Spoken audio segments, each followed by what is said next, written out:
Welcome to my YouTube channel. आज जो मैं आपको क्वेश्चन करवाने जा रही हूँ ये क्लास 10th में प्री बोर्ड में आया हुआ क्वेश्चन है। ठीक है, वैसे ये कम्पिटिटिव एग्जाम के लिए भी इम्पोर्टेंट है। आप पहले तो क्वेश्चन की स्टेटमेंट पढ़ लेना। जब आप इसको क्वेश्चन की स्टेटमेंट पढ़ोगे ना बच्चों, आपने छोटी क्लासेस में प्यासा कौआ जो कहानी पढ़ी है थर्स्टी क्रो, ठीक है, वो आपको वो वाली कहानी याद आ जाएगी। आप क्वेश्चन पढ़कर देखो।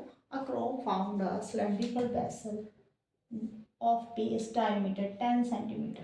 ठीक है, वहाँ पे उसको जग मिलता था, यहाँ पे उसको सिलेंड्रिकल वेसल मिला है। ठीक है, जिसमें ये देखो, पहले आप साथ के साथ ना बना लो इसको। ये रहा, ये सिलेंडर है। ठीक है जी, इसका डायमीटर कितना है? 10 सेंटीमीटर है, जिस जो क्रो को मिला है। ठीक है, अब the vessel was 3/4 filled with water. अब मान लो यहाँ तक भरा हुआ है 3/4, मतलब 4 हिस्से हैं अगर, तो 3 हिस्से पानी के साथ भरे हुए हैं। अब वही कहानी याद आ गई ना आपको, जब उसने पानी पीना था तो क्या कर दिए थे? पत्थर डाल दिए थे। अब इन्होंने पत्थर भी बताए हुए हैं कितने डालने हैं। ठीक है, स्टोन्स भी बताए हुए हैं कितने डाले हैं। ये देखो 50 डाले हैं, 50। ठीक है, और वो स्फीयर की शेप में है। ठीक है, अब आपको उन्होंने बोला जब पानी ऊपर तक, देखो जब उसने पत्थर डाले तो पानी यहाँ तक आ जाएगा, है ना। वो पत्थर नीचे बैठ जाएंगे ऐसे ऐसे कर कर, ऐसे 1/4 मिलके यहाँ पे बना लो आप। अगर आप सोचो, ये देखो पहले पत्थर मत डालो, इसको ऐसे ही रहने दो। जब उसने पत्थर डाल दिए, ठीक है, जो 1/4 पार्ट फ्री था, ठीक है, जहाँ पे पानी नहीं था वहाँ पे अब क्या हो गया? पत्थर आ गए, यहाँ पे स्टोन्स आ गए। ठीक है, ये वाला जो पार्ट है वो वहाँ पे क्या है? पानी है। ऐसा ही हुआ होगा। तो अब आपने क्या फाइंड करना है? आपने सिलेंड्रिकल वेसल की हाइट फाइंड करनी है। जब भी ऐसे क्वेश्चन आए ना तो आपने घबराना नहीं है। क्वेश्चन की स्टेटमेंट को पढ़कर डायग्राम बनानी है। ठीक है, जो भी शेप दी हुई है, जो डायमीटर दिया हो वो सब लिख लेना है आपने। ये देखो यहाँ पे हाइट h मान लो। अब आप इस क्वेश्चन को भी 2 वेज के साथ कर सकते हो। ठीक है, कैसे कर सकते हो?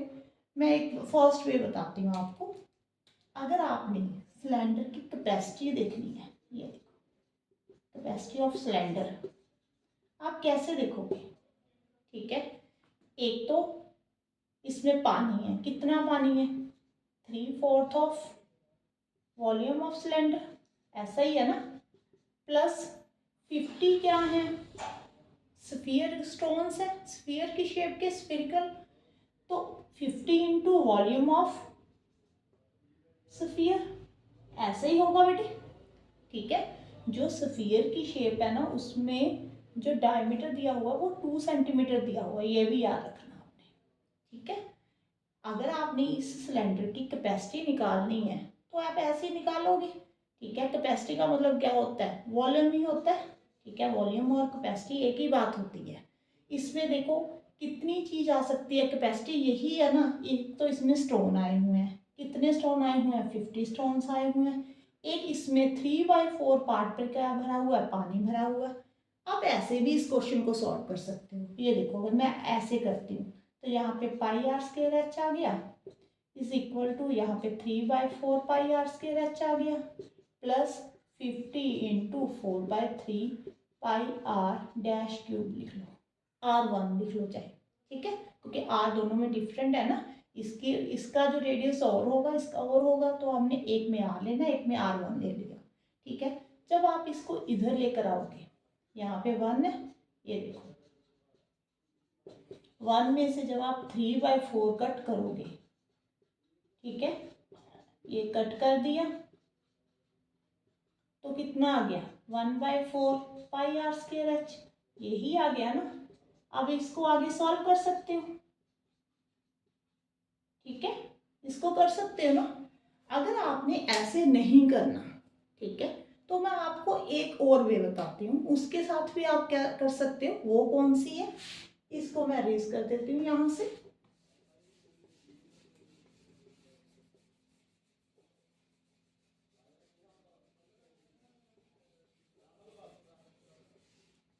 देखो जब उसने क्रो ने स्टोन्स डाले हैं, ठीक है, तो जो स्टोन है 50 स्टोन्स है ना, उन्होंने सिलेंडर की कितनी स्पेस को कवर किया है? 1/4 स्पेस खाली थी ना, यहाँ पे 1/4 जो है वहाँ पे स्पेस थी, ठीक है।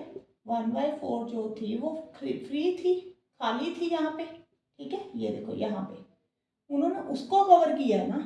तो जो अगर जो 50 जो स्फीरिकल बॉल्स हैं उनका जो वॉल्यूम है 50 इंटू वॉल्यूम ऑफ स्टोन, ठीक है, वो किसके इक्वल है बच्चों? वो किसके इक्वल है? 1/4 ऑफ वॉल्यूम ऑफ सिलेंडर। आप सीधा भी तो कर सकते हो, जैसे मैंने फर्स्ट में वे बताई है वो भी ठीक है। आप इसको ऐसे भी तो लिख सकते हो कि जितने आपने पत्थर डाले हैं उनका जो वॉल्यूम होगा उन सब का जितनी वहाँ पे स्पेस खाली थी उसके वॉल्यूम के इक्वल होगा, ठीक है, क्योंकि उन्होंने इन पत्थरों ने वही तो स्पेस को कवर किया है।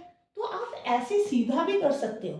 मैंने जो फर्स्ट वे बताई है वो थोड़ा सा लेंथी मेथड है, वो मैंने सिर्फ आपको समझाने के लिए बताई। अगर मैं करूँगी मैंने तो ऐसे ही सॉल्व कर दिया था, ठीक है, पर मैंने दोनों वे इसलिए बताई है कि आपको अच्छे से समझ में आ जाए। अब हमने इसको सॉल्व करना है।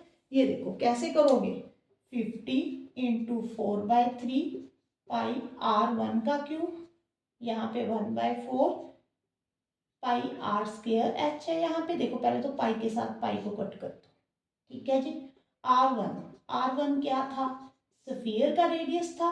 ये देखो डायमीटर 2 है, तो R1 कितना होगा बेटे? 1 सेंटीमीटर। तो आपने यहाँ पे 1 पुट कर देना है। यहाँ पे R कितना है? ये 10 है टोटल, ठीक है। यहाँ पे 10 है, तो रेडियस कितना हो जाएगा यहाँ पे? 5 का स्क्वायर। H आपने फाइंड करना है, तो H को H रहने दो। अब 50 इंटू 4/3, 5 का स्क्वायर 25 होता है, ये 4 उधर चले जाएगा, 25 नीचे आ जाएगा। ये देखो कट कर दो, 25 टू ज़ा कितना होता है? 50।